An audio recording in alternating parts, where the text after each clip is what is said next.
Chapter 15 Snaefell At Last. Snaefell is 5,000 feet high. Its double cone forms the limit of a trachytic belt which stands out distinctly in the mountain system of the island. From our starting point we could see the two peaks boldly projected against the dark grey sky. I could see an enormous cap of snow coming low down upon the giant's brow.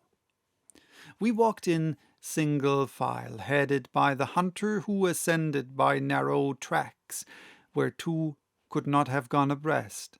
There was therefore no room for conversation. After we had passed the basaltic wall of the fjord of Stapi, we passed over a vegetable, fibrous peat bog left from the ancient vegetation of this peninsula. The vast quantity of this unworked fuel would be sufficient to warm the whole population of Iceland for a century. This vast turbary, measured in certain ravines, had in many places a depth of 70 feet, and presented layers of carbonized remains of vegetation, alternating with thinner layers of tufaceous pumice. As a true nephew of the Professor Liedenbrock, and in spite of my dismal prospects, I could not help observing with interest the mineralogical curiosities which lay about me as in a vast museum, and I constructed for myself a complete geological account of Iceland. This most curious island has evidently been projected from the bottom of the sea at a comparatively recent date. Possibly it may still be subject to gradual elevation. If this is the case, its origin may well be attributed to subterranean fires. Therefore, in this case, the theory of Sir Humphrey Davy Saknusson's document and my uncle's theories would all go off in smoke. This hypothesis led me to examine with more attention the appearance of the surface, and I soon arrived at a conclusion as to the nature of the forces which presided at its birth. Iceland, which is entirely devoid of alluvial soils, is wholly composed of volcanic tufa, that is to say, an agglomeration of porous rocks and stones. Before the volcanoes broke out, it consisted of trap rocks, slowly upraised to the level of the sea by the action of central forces. The internal fires had not yet forced their way through. But at a later period, a wide chasm formed diagonally from southwest to northeast, through which was gradually forced out the trachyte which was to form a mountain chain. No violence accompanied this change. The matter thrown out was in vast quantities, and the liquid material oozing out from the abysses of the earth slowly spread in extensive plains or in hillocky masses. To this period belong the feldspar, cyanites, and porphyries. But with the help of this outflow, the thickness of the crust of the island increased materially, and therefore also its powers of resistance. It may easily be conceived what vast quantities of elastic gases, what masses of molten matter accumulated beneath its solid surface, whilst no exit was practicable after the cooling of the trachytic crust. Therefore, a time would come when the elastic and explosive forces of the imprisoned gases would upheave this ponderous cover and drive out for themselves openings through tall chimneys. Hence, then, the volcano would distend and lift up the crust and then burst through a crater suddenly formed at the summit or thinnest part of the volcano. To the eruption succeeded other volcanic phenomena. Through the outlets now made, first escaped the ejected basalt, of which the plain we had just left presented such marvelous specimens.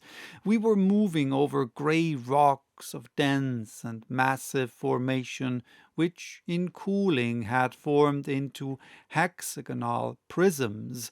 Everywhere around us we saw truncated cones, formerly so many fiery mouths. After the exhaustion of the basalt, the volcano, the power of which grew by the extinction of the lesser craters, supplied an egress to lava, ashes, and scoriae, of which I could see lengthened screes streaming down the sides of the mountain like flowing hair. Such was the succession of phenomena which produced Iceland, all arising from the action of internal fire, and to suppose that the mass within did not still exist in a state of liquid incandescence was absurd, and nothing could surpass the absurdity of fancying that it was possible to reach the earth's center. So, I felt a little comforted as we advanced to the assault of Snaefell. The way was growing more and more arduous, the ascent steeper and steeper, the loose fragments of rock trembled beneath us, and the utmost care was needed to avoid dangerous falls. Hans went on as quietly as if he were on level ground. Sometimes he disappeared altogether behind the huge blocks. Then a shrill whistle would direct us on our way to him. Sometimes he would halt, pick up a few bits of stone, build them up into a recognizable form, and thus made landmarks to guide us in our way back. A very wise precaution in itself, but, as things turned out, quite useless. 3 hours' fatiguing march had only brought us to the base of the mountain. There Hans bid us come to a halt, and a hasty breakfast was served out. My uncle swallowed 2 mouthfuls at a time to get on faster, but whether he liked it or not, this was a rest as well as a breakfast hour, and he had to wait till it pleased our guide to move on, which came to pass in an hour. The 3 Icelanders, just as taciturn as their comrade the hunter, never spoke, and ate their breakfasts in silence. We were now beginning to scale the steep sides of Snaefell. Its snowy summit, by an optical illusion not unfrequent in mountains, seemed close to us, and yet how many weary hours it took to reach it! The stones, adhering by no soil or fibrous roots of vegetation, rolled away from under our feet and rushed down the precipice below with the swiftness of an avalanche. At some places, the flanks of the mountain formed an angle with the horizon of at least 36 degrees. It was impossible to climb them, and these stony cliffs had to be tacked round, not with great difficulty. Then we helped each other with our sticks. I must admit that my uncle kept as close to me as he could. He never lost sight of me, and in many straits his arm furnished me with a powerful support. He himself seemed to possess an instinct for equilibrium, for he never stumbled. The Icelanders, though burdened with our loads, climbed with the agility of mountaineers. To judge by the distant appearance of the summit of Snaefell, it would have seemed too steep to ascend on our side. Fortunately, after an hour of fatigue and athletic exercises, in the midst of the vast surface of snow presented by the hollow between the two peaks, a kind of staircase appeared unexpectedly, which greatly facilitated our ascent. It was formed by one of those torrents of stones flung up by the eruptions called Sting by the Icelanders. If this torrent had not been arrested in its fall by the formation of the sides of the mountain, it would have gone on to the sea and formed more islands. Such as it was, it did us good service. The steepness increased, but these stone steps allowed us to rise with facility, and even with such rapidity that, having rested for a moment while my companions continued their ascent, I perceived them already reduced by distance to microscopic dimensions. At 7 we had ascended the 2,000 steps of this grand staircase, and we had attained a bulge in the mountain, a kind of bed on which rested the cone proper of the crater. 3,200 feet below us stretched the sea. We had passed the limit of perpetual snow, which, on account of the moisture of the climate, is at a greater elevation in Iceland than the high latitude would give reason to suppose. The cold was excessively keen. The wind was blowing violently. I was exhausted. The professor saw that my limbs were refusing to perform their office, and in spite of his impatience, he decided on stopping. He therefore spoke to the hunter, who shook his head, saying, "Off onward." "It seems we must go higher," said my uncle. Then he asked Hans for his reason. "Mistur," replied the guide. "Ja, mistur," said one of the Icelanders in a tone of alarm. "What does that word mean?" I asked uneasily. "Look," said my uncle.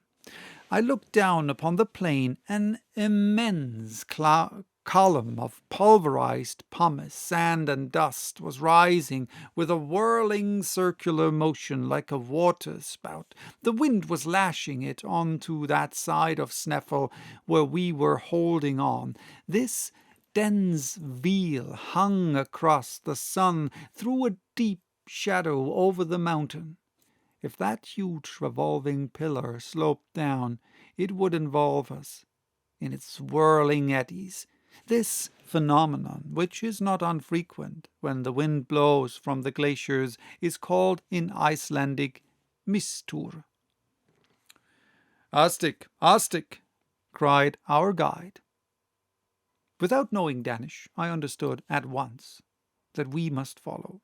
Hans at the top of our speed, he began to circle round the cone of the crater, but in a diagonal direction, so as to facilitate our progress. Presently the dust storm fell upon the mountain, which quivered under the shock. The loose stones, caught with the irresistible blasts of wind, flew about in a perfect hail, as in an eruption. Happily, we were on the opposite side and sheltered from all harm. But for the precaution of our guide, our mangled bodies, torn and pounded into fragments, would have been carried afar like the ruins hurled along by some unknown meteor. Yet Hans did not think it prudent to spend the night upon the sides of the cone. We continued our zigzag climb. The 1,500 remaining feet took us 5 hours to clear. The circuitous route The diagonal and the counter marches must have measured at least 3 leagues. I could stand it no longer. I was yielding to the effects of hunger and cold. The rarefied air scarcely gave play to the action of my lungs. At last, at 11, in the sunlight night, the summit of Snaefell was reached, and before going in for shelter into the crater, I had time to observe the midnight sun at his lowest point, gilding with his pale rays the island that slept at my feet. So, that was chapter 15. Bye-bye. Till next time with chapter 16, Boldly Down the Crater.